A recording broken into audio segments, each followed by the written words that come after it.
Madame, Monsieur, bonjour. Je suis très heureux de vous retrouver sur Télésud pour votre édition de la mi-journée de ce mercredi 21 septembre. Donc voici les principaux titres. À Kidal au Mali, la ville est aujourd'hui sous l'emprise des anciens rebelles qui font régner la loi et l'ordre en ayant mis la main sur la quasi-totalité des pouvoirs politico-judiciaires. À la tribune de l'Assemblée générale de l'ONU, le président de la République démocratique du Congo a accusé le Rwanda d'agression armée dans l'est du pays et dénonce le soutien massif de Kigali à la rébellion du M23. Et pour terminer cette édition, nous nous rendrons au Gabon, où dans la capitale Libreville, le premier centre de désintoxication vient d'ouvrir ses portes pour venir en aide aux jeunes sous l'emprise des drogues. On débute cette édition avec le Mali où, selon plusieurs sources locales, des soldats de l'armée régulière et leurs supplétifs russes ont abattu dimanche dernier 35 personnes, dont l'imam et plusieurs enfants du village de Gouni. Un massacre qui fait suite aux accusations de viol et de pillage il y a 2 semaines de la part des soldats maliens à quelques kilomètres de là. À New York, où la 77e Assemblée générale de l'ONU se tient depuis le début de la semaine, nous avons appris qu'un sommet extraordinaire des chefs d'État de la CEDEAO allait se tenir aujourd'hui. Et la question des 46 soldats ivoiriens détenus au Mali depuis le 10 juillet sera à l'ordre du jour. Interrogé par nos confrères de RFI, le ministre des Affaires étrangères du Nigeria, Geoffrey Onyema, s'est exprimé à ce sujet. Et pour lui, il n'y a aucune preuve que les soldats ivoiriens soient des mercenaires. On l'écoute. Il n'y a pas vraiment l'évidence que ces soldats étaient des mercenaires. C'était clair, plus ou moins, qu'ils venaient dans le cadre des forces MONUSMA. Mais c'est vrai aussi, selon après des enquêtes, que peut-être il y avait des aspects techniques qui n'était pas vraiment ce que ça devrait être. Mais ils n'ont jamais dit, les Nations Unies, que c'était les mercenaires ou qu'il y avait des choses qui prouvaient que c'était des mercenaires. Et on reste au Mali, où je vous le disais en titre, à Kidal, ville stratégique au nord du pays, les Touaregs et les nationalistes arabes, regroupés autour de la coordination des mouvements de l'Azawad, font régner l'ordre en ayant notamment pris le contrôle de la quasi-totalité des pouvoirs politico-judiciaires. Mathieu Nicolas. La nuit est déjà tombée à Kidal lorsque 2 pick-up s'arrêtent en silence dans une rue de sable au centre de la ville malienne. Des hommes armés descendent pour prendre leur tour de garde et contrôler le rond-point et ses alentours. Ces hommes ne sont pas soldats de l'armée malienne, mais combattants de la coordination des mouvements de l'Azawad, la CMA, une alliance à dominante touareg qui a combattu l'État malien avant de signer un accord de paix. Ici, c'est en fait mon équipe qui est là. Donc on a pris en fait le carrefour central de Kidal. L'ancien CCRF, comme on le dit, l'ancien CESCOM plutôt. Voilà. Donc on dit partout les Kidalois, la maternité. Donc on se trouve en face de 4 chemins qui passent vers la grande mosquée de Kidal. Un gouverneur représentant l'État est certes présent, mais pas de police ni de justice nationale. Ce sont les ex-rebelles qui font la police. Régulièrement, ils appréhendent les véhicules qui sont suspects, les hommes déployés au carrefour, les véhicules qui n'ont pas de phare et ceux qui détiennent du matériel militaire qui n'est pas conventionnel à la CMA. Les personnes arrêtées sont ensuite jugées dans le bâtiment du Conseil des Cadis, un tribunal de juges islamiques. Il arrive que ce conseil soit submergé par le nombre important de litiges à juger. Cette situation est née du désir et de l'acceptation des concitoyens d'envoyer leurs litiges et contentieux devant le Conseil conformément aux dispositions de la loi islamique. 7 ans après la signature de l'accord de paix avec l'État malien, la coordination des mouvements de l'Azawad n'attend qu'une chose, l'intégration de ces hommes dans une armée constituée sous la houlette de l'État. C'est à ce prix que la nouvelle armée malienne reconstituée pourrait reprendre la main et garantir la sécurité sur toute l'étendue du nord du Mali. Revenons sur l'Assemblée générale de l'ONU où les présidents de la République démocratique du Congo, M. Félix Tshisekedi, et son homologue centrafricain, M. Faustin-Archange Touadéra, ont pris la parole. Si ce dernier a affirmé la volonté de son pays de respecter et promouvoir les droits de l'homme et de lutter contre l'impunité, le président Tshisekedi, lui, est revenu sur le conflit qui l'oppose au Rwanda, qu'il accuse d'agression armée. Aymeric Troignon.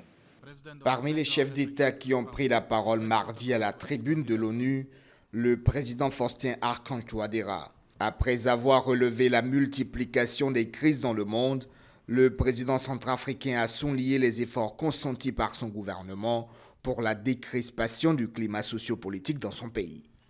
Le gouvernement de la République centrafricaine a mobilisé toutes ses énergies pour consolider le processus menant à l'arrêt de toutes les hostilités sur le territoire national. C'est au prix de laborieux efforts que nous avons pu obtenir la participation active et permanente aux travaux du comité consultatif et de suivi des 14 groupes armés engagés dans le programme national de désarmement, démobilisation, réintégration et rapatriement. À la tribune de la 77e Assemblée générale de l'ONU, mardi, le président de la RCA a dénoncé aussi les agissements de certains groupes rebelles en violation de l'accord de paix du 6 février 2019. Malgré cette avancée importante, nous déplorons la violation par certains groupes armés de leur engagement à une cessation immédiate des hostilités sur toute l'étendue du territoire national. Mon gouvernement condamne sans réserve ces violences insensées qui continuent d'endeuiller d'innocentes populations civiles. À part le chef de l'État de la RCA, le président de la RDC s'est lui aussi adressé aux Nations Unies. À cette occasion, dans son intervention d'une quarantaine de minutes, Félix Tshisekedi a accusé son voisin le Rwanda d'agression militaire directe et d'occupation de l'Est du territoire congolais par le biais du mouvement armé M23. Du haut de la tribune des Nations Unies, le chef de l'État de la RDC a pointé du doigt la responsabilité de Kigali dans la mort des 8 casques bleus dont l'hélicoptère avait été abattu par le groupe M23. Comme pour défier la communauté internationale, le M23, avec le soutien de l'armée rwandaise, a même abattu un hélicoptère de la MONUSCO et tué 8 casques bleus, commettant ainsi un crime de guerre. Je dénonce en ce lieu emblématique de la vie internationale, avec la dernière énergie, cette énième agression dont mon pays est victime de la part de son voisin le Rwanda, sous couvert d'un groupe terroriste dénommé le M23. En août dernier, un rapport de l'ONU avait révélé l'implication du Rwanda dans le conflit qui oppose l'armée congolaise et le groupe M23 dans l'est de la RDC. Selon les Nations Unies, Kigali apporterait son soutien à ce groupe rebelle. Félix Tshisekedi et Faustin-Archange Touadéra, dans leur intervention mardi, ont tous deux demandé le soutien de l'ONU pour la résolution des crises qui secouent leur pays. Emmanuel Macron s'est aussi présenté à la tribune de cette assemblée et lors de son discours, le président français a accusé la Russie d'avoir provoqué un retour des impérialismes en ayant envahi l'Ukraine le 24 février dernier. Pour les observateurs, ce discours est l'un des plus fermes d'un point de vue historique d'un président de la République française à l'Assemblée générale des Nations unies. On l'écoute. Ce à quoi nous assistons depuis le 24 février dernier est un retour à l'âge des impérialismes et des colonies. La France le refuse et recherchera obstinément la paix. Là-dessus, notre position est claire et c'est au service de cette position que j'assume le dialogue conduit avec la Russie dès avant le déclenchement de la guerre, tout au long des derniers mois, et que je continuerai de l'assumer. Car c'est ainsi qu'ensemble nous rechercherons la paix. Et du côté de la Russie, cela faisait de longues heures que l'allocution de Vladimir Poutine était attendue pour finalement prendre la parole ce matin et annoncer la mobilisation militaire partielle tout en rappelant à l'Occident que la Russie possède des armes de destruction modernes, comprenez nucléaires, et qu'elle utilisera tous ses moyens pour se défendre. On l'écoute.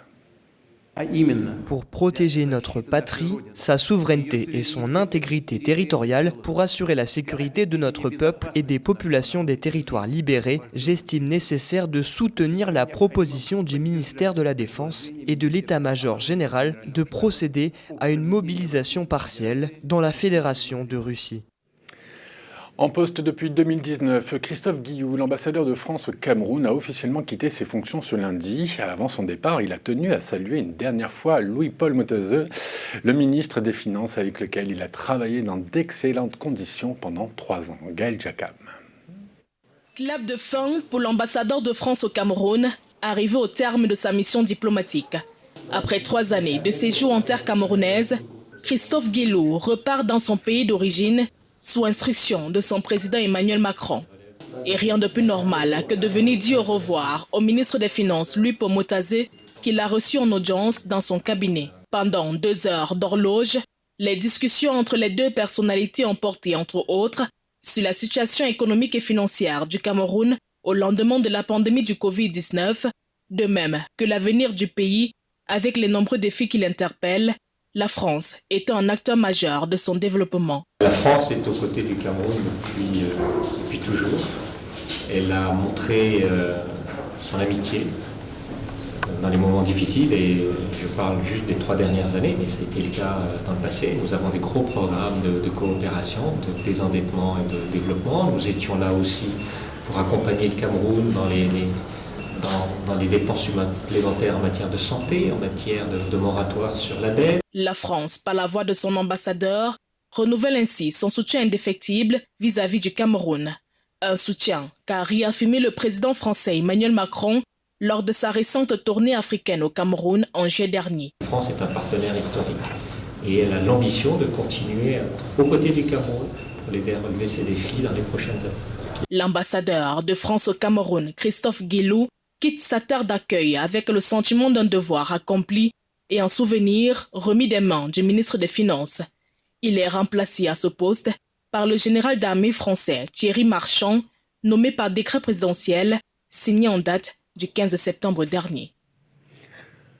3 morts dans les manifestations après le décès de Mahsa Amini en Iran. Des dizaines de pays qui appellent à lutter d'urgence contre l'insécurité alimentaire à l'ONU. Et 14 cachalots morts en Australie après s'être échoués. C'est le reste de l'actualité. En marge de l'Assemblée générale de l'ONU, qui se tient depuis mardi, des dizaines de dirigeants ont appelé à redoubler d'efforts pour lutter contre l'insécurité alimentaire dans le monde.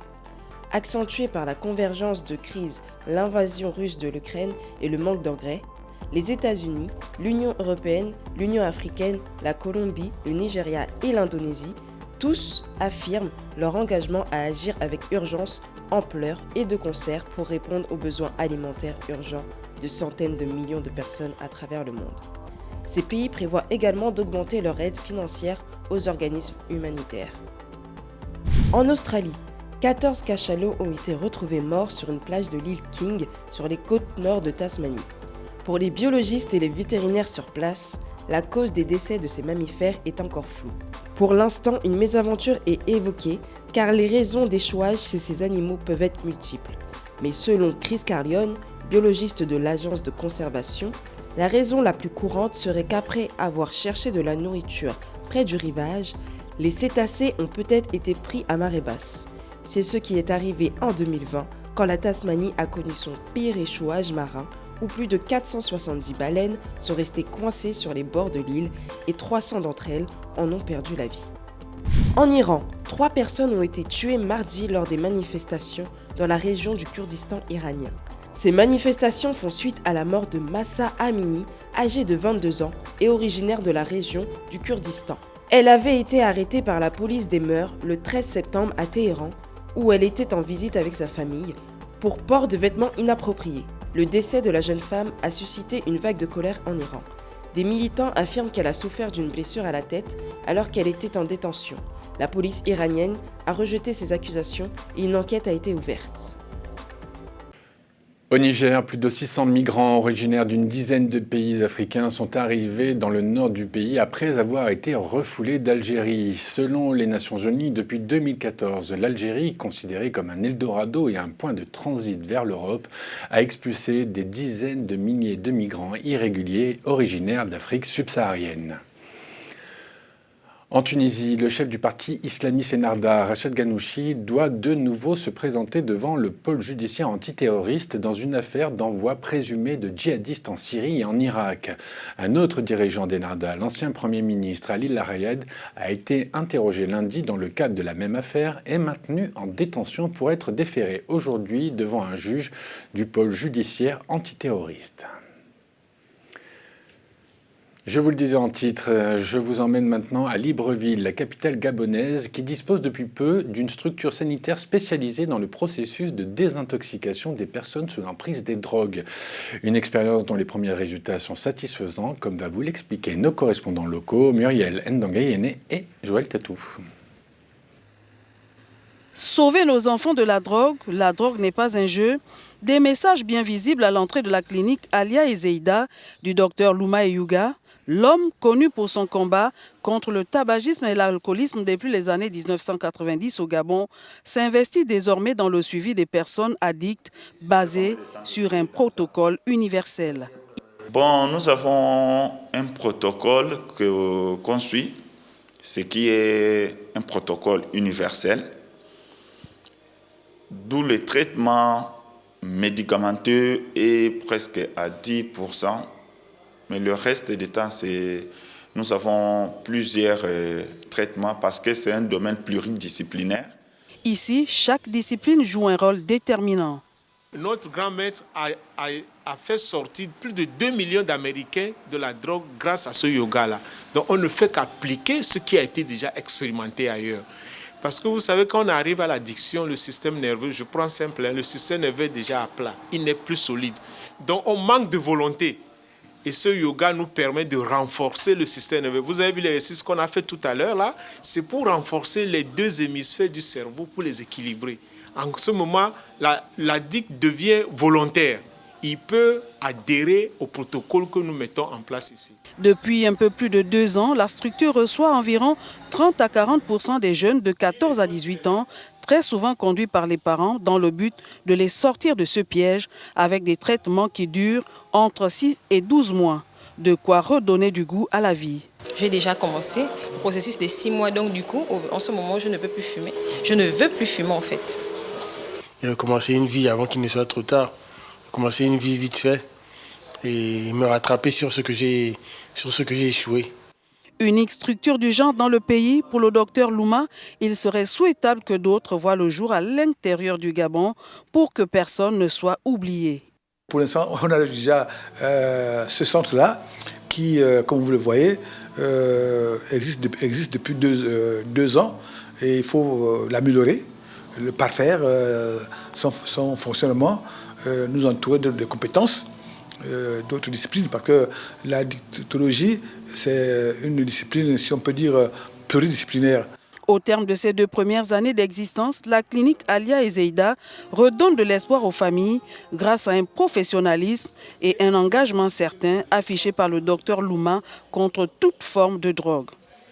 On termine cette édition avec aujourd'hui la journée internationale de la paix, une journée que l'Assemblée générale des Nations Unies consacre au renforcement de l'idéal de paix tant au sein des pays que des peuples entre eux. Notez également que l'ONU invite toutes les nations et les populations à respecter une cessation des hostilités pendant cette journée et à marquer celle-ci par des activités d'information et des sensibilisations du public sur les sujets liés à la paix.